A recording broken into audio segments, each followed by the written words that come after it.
Salmon's middle often isn't it the middle. The middle is the right.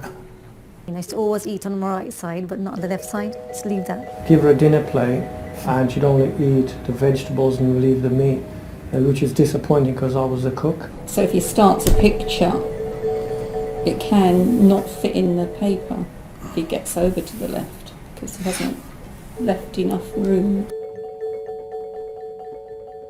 Spatial neglect is a syndrome, that is signs and symptoms that patients most frequently have after stroke, but sometimes in forms of Alzheimer's disease, where they ignore one side of space. So people, objects and sounds on one side tend to get ignored, and the patients who have it tend to be drawn to the other side.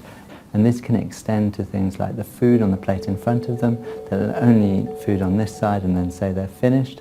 It may extend to parts of their own body, so when trying to shave, they may only shave this side of the face and miss out this side, put makeup on.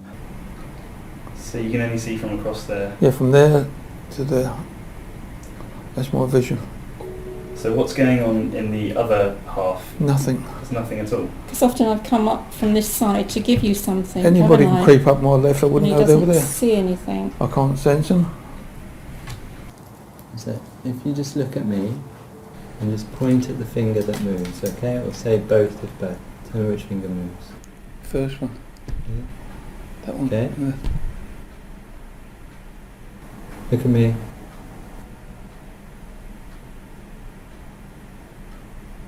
That one. Okay. Look at me. That one.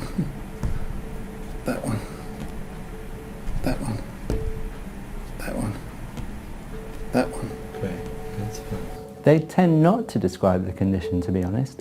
One of the most intriguing things about it is that this sort of loss of attention for one side of space doesn't leave a great gaping hole. And that's why it's very useful to contrast it when someone's got what's called a hemianopia, which is a primary sensory deficit. They can't see that side of things, and they know they can't see it, so they're constantly moving their heads like that. Whereas patients with neglect are unaware of their deficit, that they're not even aware that they're missing something, because their sort of imagination of space has gone on that side too.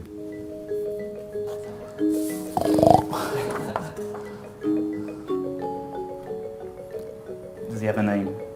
I haven't thought of one. I can stand right next to you, can't I? You can't sense I'm there. No, you can't. If you told her to look, she'd actually look around that way, like that, right round on the right hand side and then come back to central. She wouldn't actually think about coming and looking round to the left as well. People often say, why don't you just tell them to look to the left, and relatives can be very frustrated about this too. And I think you've got to be aware that the process of attention and these higher visual areas are involved in the representation of space rather than just seeing things where they are. See the lines there? Split them in the middle. Yeah, that's one end, that's the other end. Show me where the middle is. Mark the middle for me. I was only looking at the line from there to there. It's in the middle of my line, not the middle of your line. So the first time I saw you, that's where you were marking the centre of the line as well. Patients realise something's wrong when things are pointed out to them over and over and over again. So in a way, I think for them it's slightly abstract, that they know that there's some problem on the left-hand side and they're not aware of that problem, but they know everybody's telling them they have to do something more on the left. And so they use strategies and things like that to try and overcome the problem without really being able to appreciate it in its fullness. I remember getting those word search books, and I remember it was only one side was always ever filled in.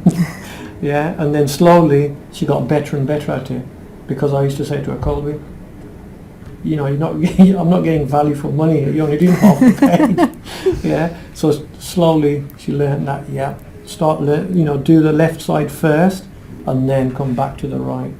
Some people have it soon after their stroke and it gets better within a few weeks.